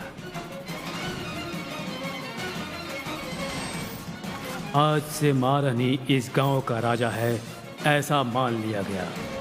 अब तक इस गांव में कोई राजा नहीं था, यहाँ कोई शासन नहीं था। अब से यहाँ का शासक है मारन महावंश, जो करोड़ों को जड़ से साफ करने के लिए आया है। साथ ही साथ वो यमया के अंदर खुशियों की किरण को भी प्रवाहित करना चाहता है। अपने पूरे सैनिकों को साथ लेकर उसने युद्ध की तैयारी शुरू कर दी। जिस लक्ष्मण को उसने हराया था उसे उसने अपना सेनापति नियुक्त कर दिया। करुणों की वजह से बिखरा हुआ ये गांव एक शक्तिशाली छत्र छाया के नीचे फिर से एक हो गया। तुम सब इतना आराम से काम क्यों कर रहे हो? ये कोई छोटा मोटा युद्ध नहीं होने वाला है, इसकी नींव मजबूत होनी चाहिए। सारा काम तो अच्छा चल रहा है ना चाचा जी? बस 2 दिनों में सारा काम खत्म हो जाएगा और उसके बाद अपने रहने के लिए एक छोटा सा झोपड़ा बनाना होगा मारन। देखो कुछ लोग इस तरफ आ रहे हैं।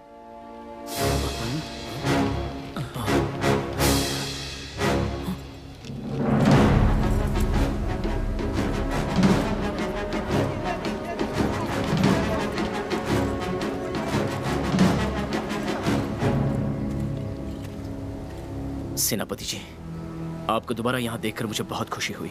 लगा था कि बाकियों के साथ आपको भी मार दिया गया होगा। वो राजकुमारी को उठा ले गए और मैं रास्ता भटक गया। मुझे लगा था कि औरों के साथ साथ उन्होंने आपको भी मार दिया। पहले तो आप मुझे माफ कर दीजिए। गरुड़ों के साथ जब आप लड़ाई लड़ रहे थे तब मैं आपकी मदद नहीं कर सका। करता भी क्या, सब कुछ इतना अचानक से हो गया। दुश्मनों ने अपने संदेश के साथ जिस दूत को भेजा है वह यही है। अभी राजकुमारी का क्या हाल है? वो जीवित तो है ना? हाँ, जीवित है, लेकिन वो एक पूर्णिमा तक रह पाएगी। गोवा में जो रोमन सेना रुक गई थी उन्हें भी हमने यहाँ बुला लिया है, लेकिन उन्हें आने में थोड़ी देर होगी। तब तक मैं नहीं रुक सकता, इसलिए हमें आपकी जरूरत है। आप अपनी सेना के साथ चलिए। ये मेरी सेना नहीं है, ये सब मेरे परिवार वाले हैं। गरुड़ों से सामना करने का मनोबल बना लिया है हमने। जीत हमारी ही हो इसके लिए ज्यादा तैयारी कर रहे हैं। अब उन लोगों को हमसे शिकस्त खाने से कोई नहीं रोक सकता।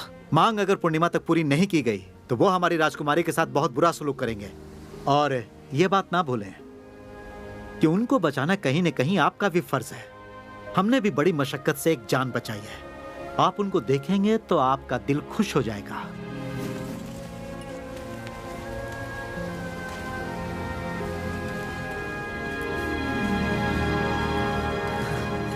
राजकुमार, राजकुमार, मैं माफी के लायक नहीं हूं। मारन, गलती करता है वो माफी मांगता है, और एक राजा जब एक राजकुमार के सामने सर झुकाएगा तो अच्छा थोड़ी ना लगेगा।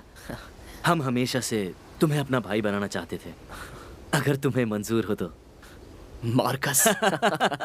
समुद्र के किनारे हमें ये बेहोश पड़े हुए मिले थे। लड़ाई की ताकत और मजबूत होते जा रही है। आप भी अगर हमारा साथ देंगे तो हम समुद्र के दुश्मनों की लाशें बिछा देंगे। चंद वीर तो मैं नहीं दे सकता, बल्कि मेरे सारे लोग इस युद्ध में मेरे साथ लड़ेंगे। मेरे देशवासियों को स्वतंत्र करने के लिए गरुड़ों के पंखों को मैं काट के रख दूंगा। हाँ, इसके लिए केवल तुम्हारे जहाज काफी नहीं है। हो सकता है दुश्मन की ताकत ज्यादा हो, इसलिए मेरे भी जहाजों की जरूरत पड़ेगी।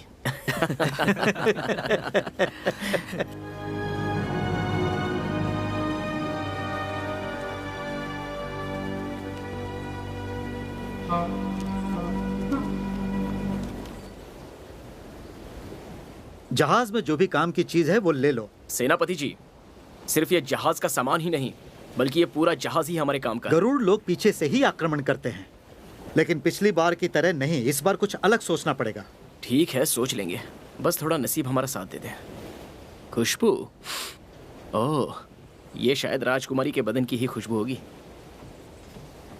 हमारी राजकुमारी जी मोगरा के पानी में नहाती है। वैसे जिस तरह तुम सोच रहे हो ये कोई साधारण जहाज नहीं है।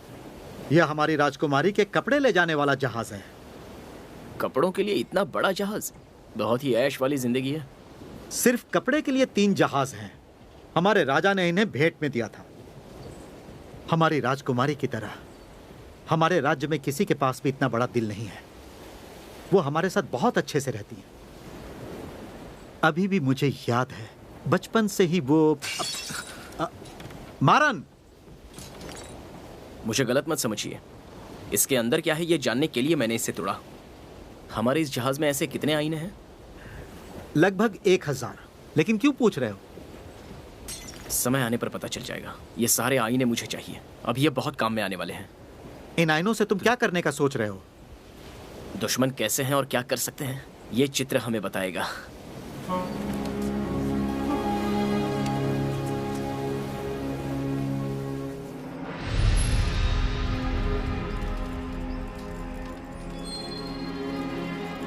ओम ह्रीं क्लीं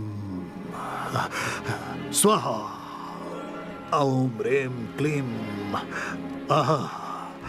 ओम ह्रीं क्लीं स्वाहा। ओम ह्रीं क्लीं ओम हा हा हा हा हा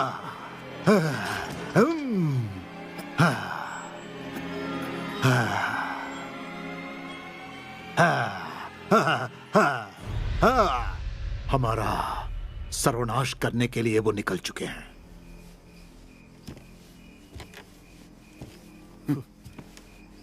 हम गरुड़ योद्धा हैं, हमारा सर्वनाश कौन करेगा?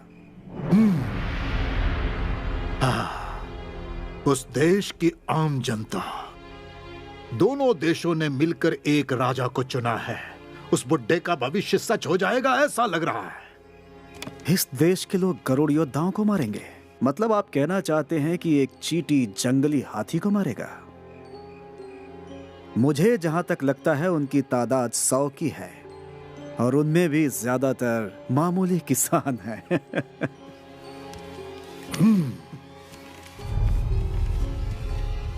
हमें यह लड़ाई किसी भी तरह जीतनी ही होगी, तभी हम लोगों को यह समुद्र मिलेगा। मुझे कुछ डर सा लग रहा है। मुझे समझ में नहीं आ रहा तुम डर क्यों? बहुत ऊंचाई है, गिरेंगे तो चोट लगेगी, ठीक होने के लिए देर लगेगी। हमारी जगह पे उन्होंने कदम भी रखा तो समुद्र का रंग लाल करने से नहीं चूकेंगे। उनके यहाँ आने से पहले तू जा और जाकर उनको खत्म कर दे। मैं उन लोगों के साथ समुद्र में जाकर लड़ाई करूंगा और तुम यहाँ राजकुमारी के साथ अय्याशी करोगे।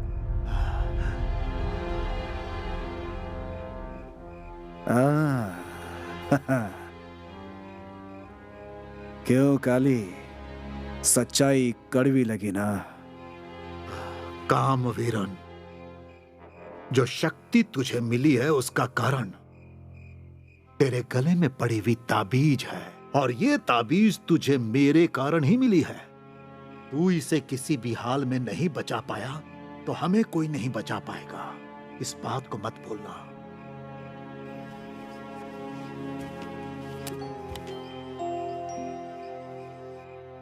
दुश्मन यहाँ पहुंच जाए तो मुझे संदेश देना, मैं यहाँ हाजिर हो जाऊंगा। राजकुमारी को देखकर आता हूं। कामवीरन, पहले युद्ध की तैयारी कर।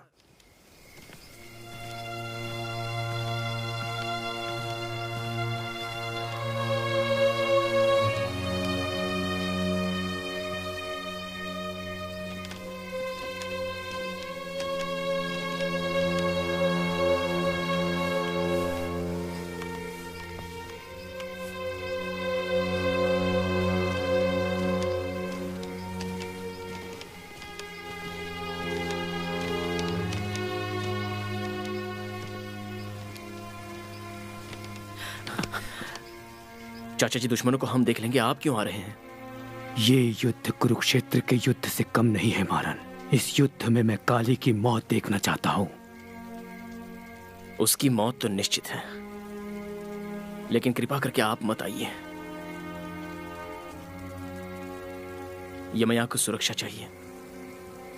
यहां के लोगों को आपकी जरूरत है। इस लड़ाई में हम लोगों का क्या अंजाम होगा ये तो हमें भी नहीं पता।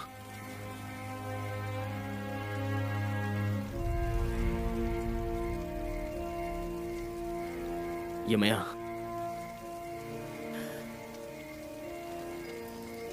ऐसा भी हो सकता है कि शायद हम वापस ना आए।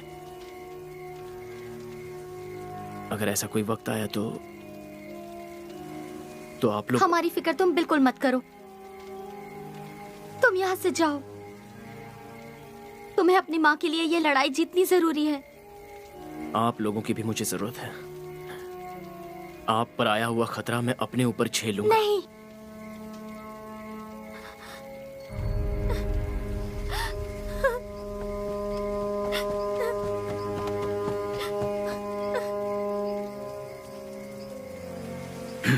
ये लो। जब तक ये शक्तिशाली तलवार तुम्हारे हाथ में है, काली तुम्हारा कुछ नहीं बिगाड़ सकता। ये तुम याद रखना। और उस कामवीरन को भी तुम मत छोड़ना, उसे मार डालना। जिन औरतों को उसने बंदी बना रखा है, उनको आजाद करना तुम्हारी जिम्मेदारी है। आपने मेरे लिए जो किया उसके लिए आपका धन्यवाद।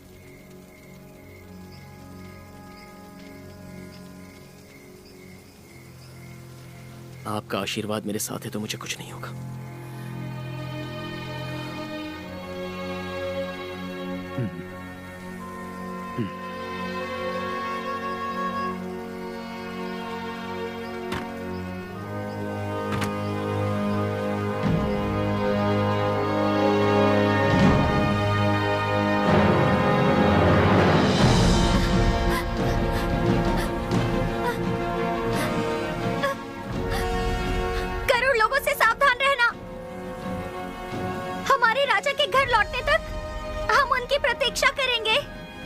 सबका भरोसा जीतूंगा और मैं जीत कर ही वापस आऊंगा। आपकी मनोकामना जरूर पूरी होगी। हमारा राजा एक शूरवीर है। जीत आपकी होगी। मुझे पूरा विश्वास है आप पर।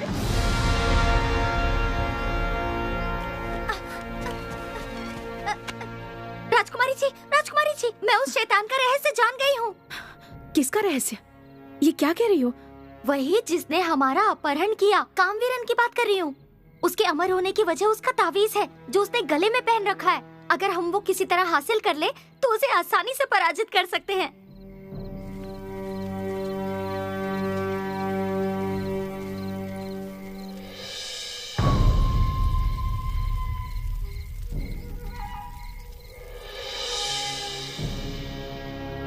लगता है वो आ गया। मैं छुप जाती हूँ।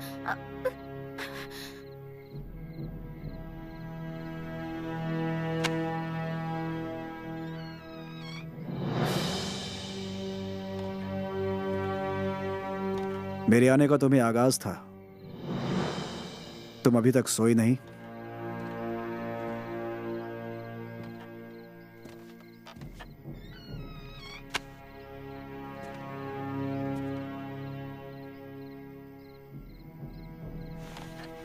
बिना कारण तो तुम यहाँ आओगे नहीं। तुम्हारी आंखें ये बयां कर रही हैं कि तुम्हारे यहाँ आने की वजह क्या है। ईश्वर ने तुम्हें फूल जैसा मासूम बनाया है। उसी फूल की खुशबू अपने में समाने आया हूँ। मेरी सांसों से वो खुशबू बच नहीं सकती।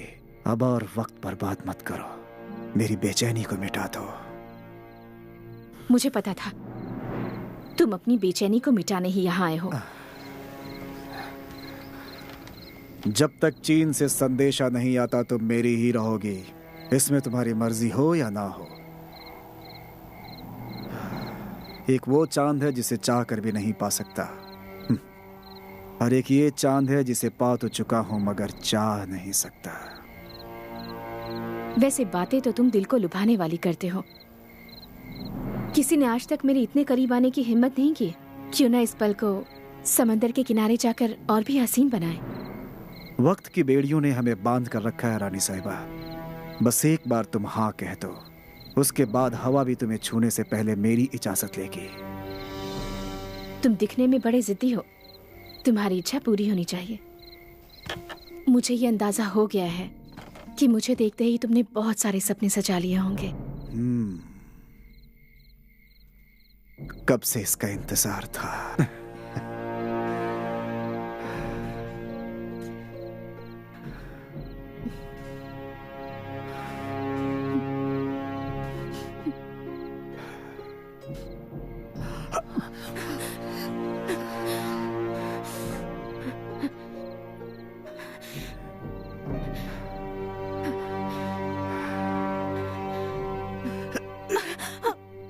सब्र रखो, इतनी जल्दी क्या है?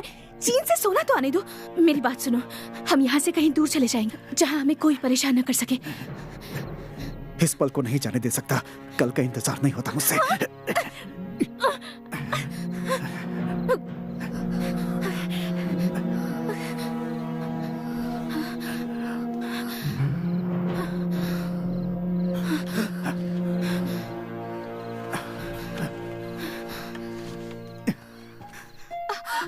अच्छा हुआ आप बच गई, ऊपर वाले का शुक्र है। लेकिन वो मुझसे बच नहीं पाया।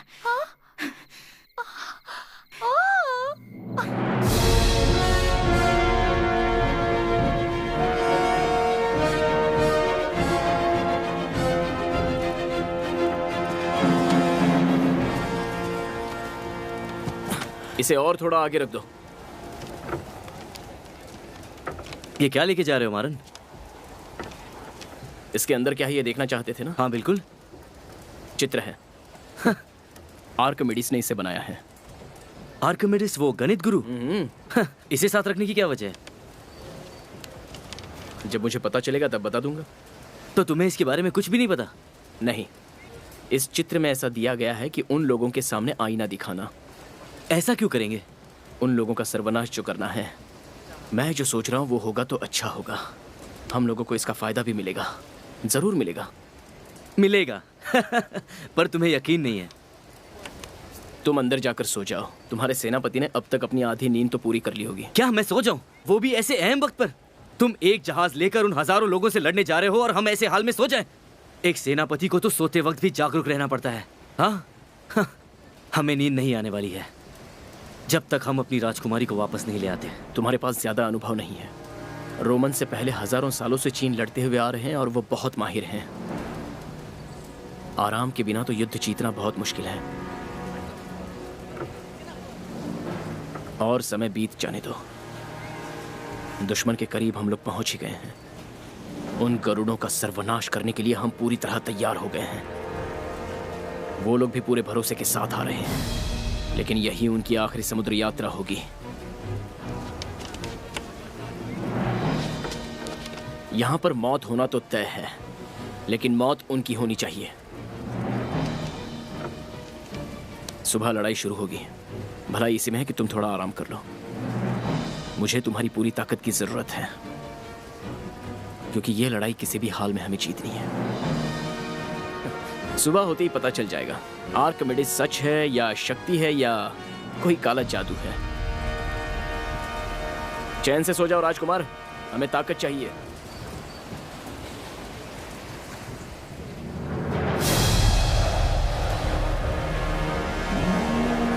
सब लोग अपनी अपनी जगह ले लो, युद्ध के लिए तैयार हो जाओ।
देखा मार्कस, मैंने कहा था ना ये काम करेगा।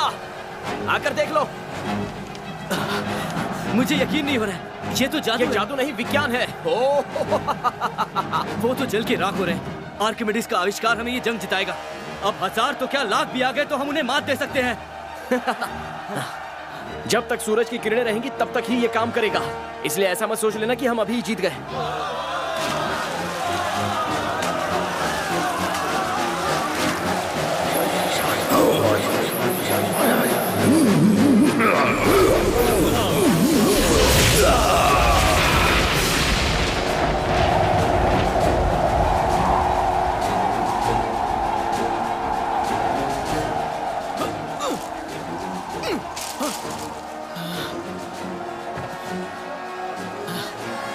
अपने सामने आए दुश्मन के सभी लोगों को तो हमने मार दिया, लेकिन जो समुद्र के किनारे खड़े हैं उनका हम क्या करेंगे? अगर उन्होंने हमला कर दिया तो हम कुछ भी नहीं कर पाएंगे। अब हम क्या करेंगे? अब तो कोई चमत्कार ही हमें जिता सकता है मारन।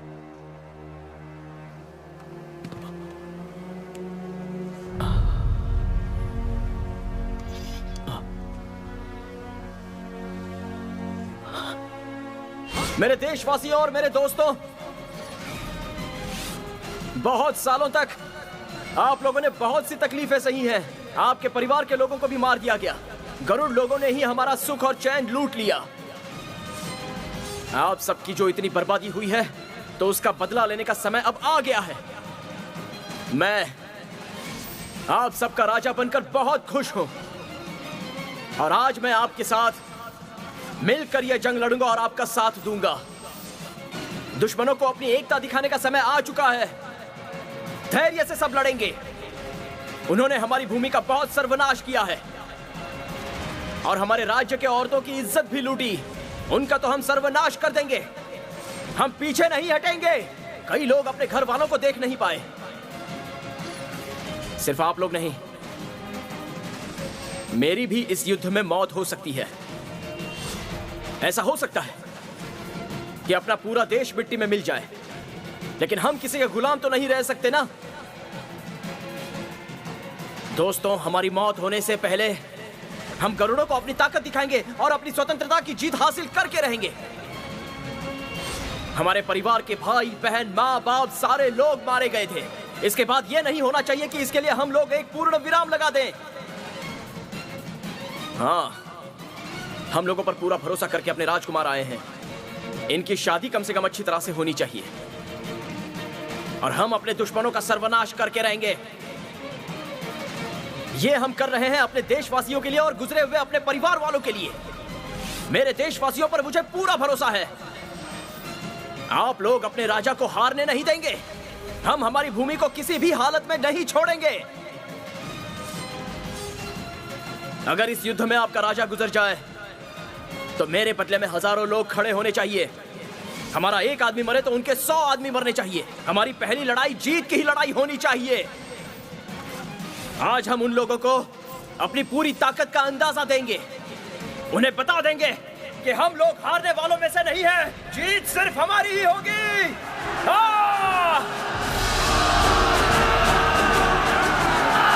जीत हमारी होगी।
जल्दी आइए राजकुमारी जी।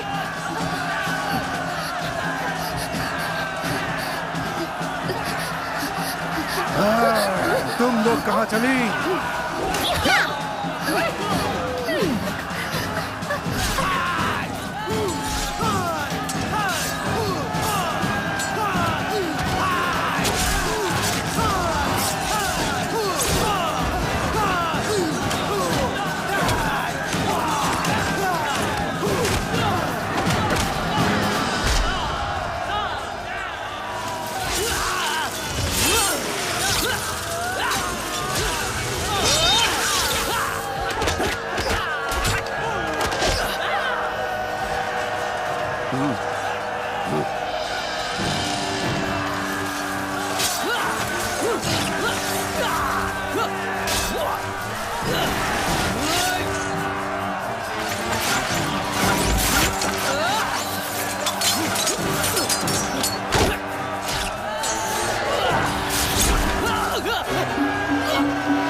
मार्च चलाओ।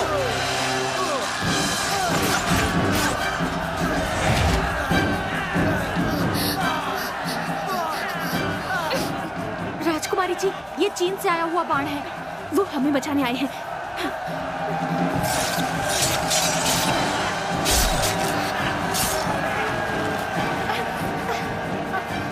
आइए आइए राजकुमारी जी। उस तरफ। राजकुमारी जी। क्या करूं?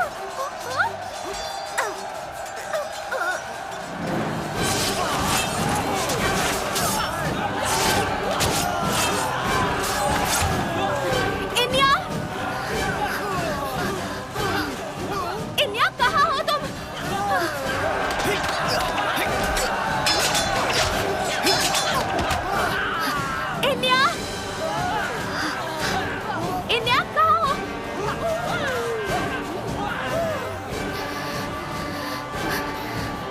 मार्कस?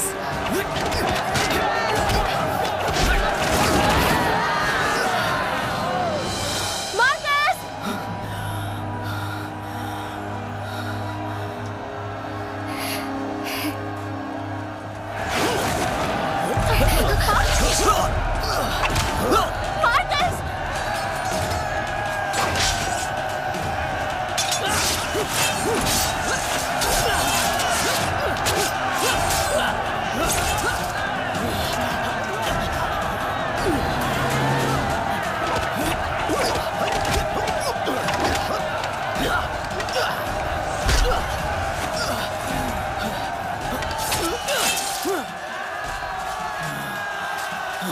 लगता है हम जीत गए। दुश्मन का कोई भी आदमी जिंदा नहीं बचा है।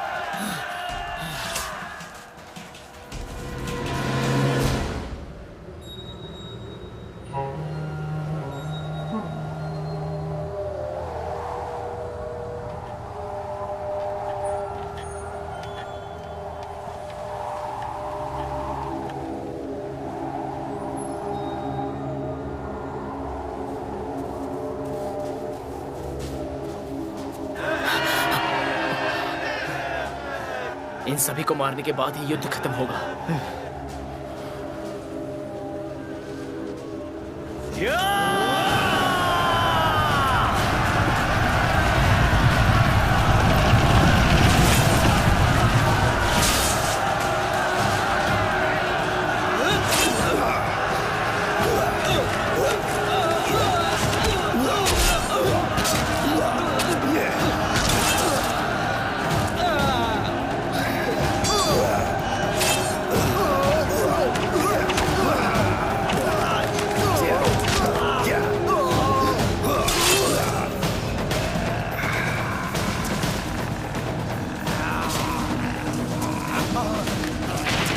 मुझ पर हमला करेगा?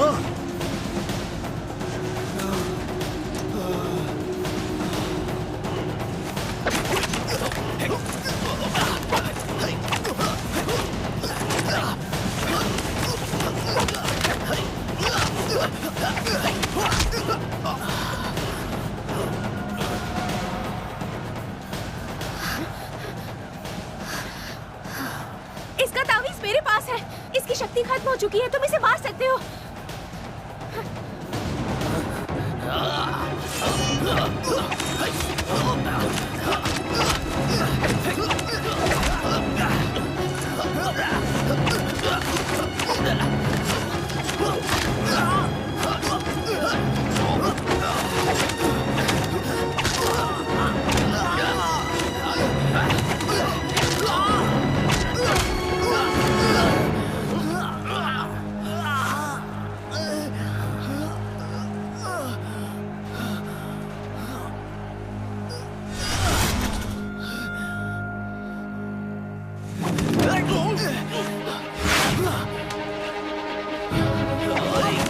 रुक जाओ, उसे मत मारो। रुक जाओ, मैंने कहा।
तेरी मौत मेरे हाथों लिखी है।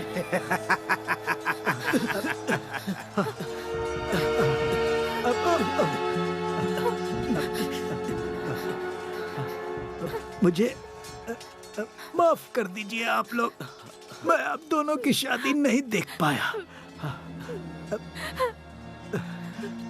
राजकुमारी जी, मैं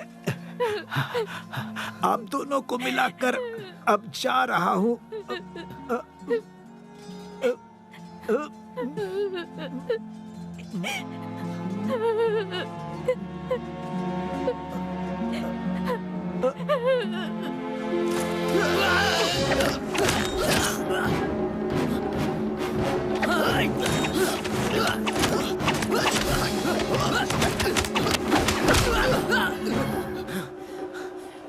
तेरे खत्म होने का समय आ गया है। हाँ? तेरे कुल में से अब कोई नहीं बचेगा। ओह, तू जिस तरह से बोल रहा है मुझे डर लगने लगा है।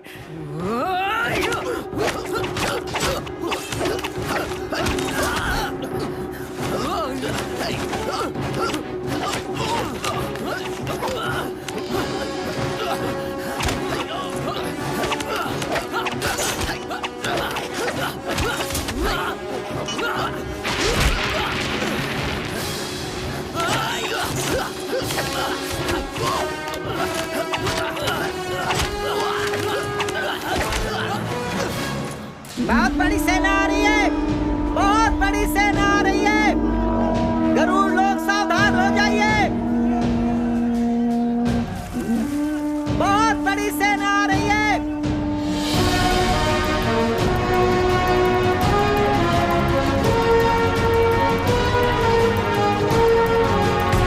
क्या हमले के लिए तैयार हो? हमला करो।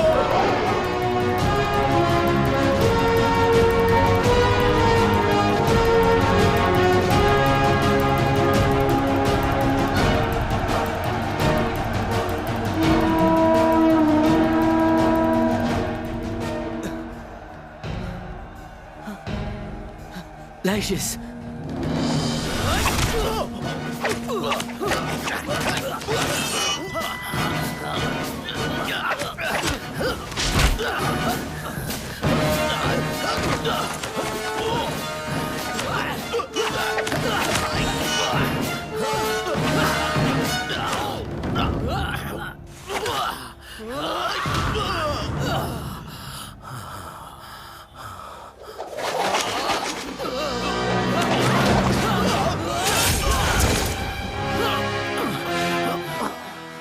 ये मेरे देशवासियों के दिलों पर बनाए हुए निशान के लिए। मेरे मरने से पहले तू मरेगा। तेरे आत्मविश्वास की मैं दाद देता हूँ। मौत की कगार पर तू खड़ा है, तब भी मुझे धमकी दे रहा है मौत की। तू जीत गया ये मत समझना, मेरी निशानी आखिर तक जिंदा रहेगी।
अपने पीछे देखो।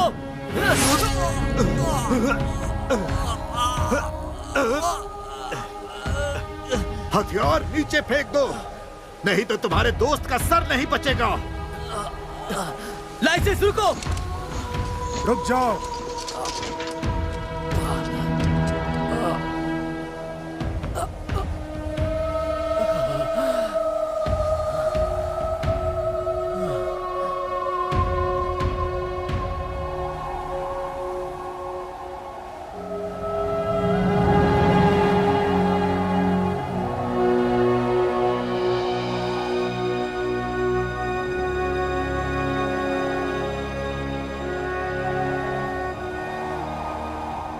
दिन और समय बीतने के साथ ही तुम्हें समझ में आ जाएगा।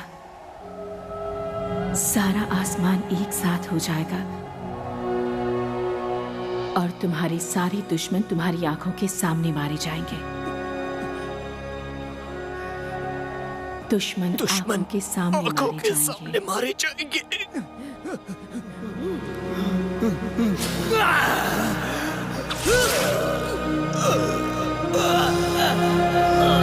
हमला!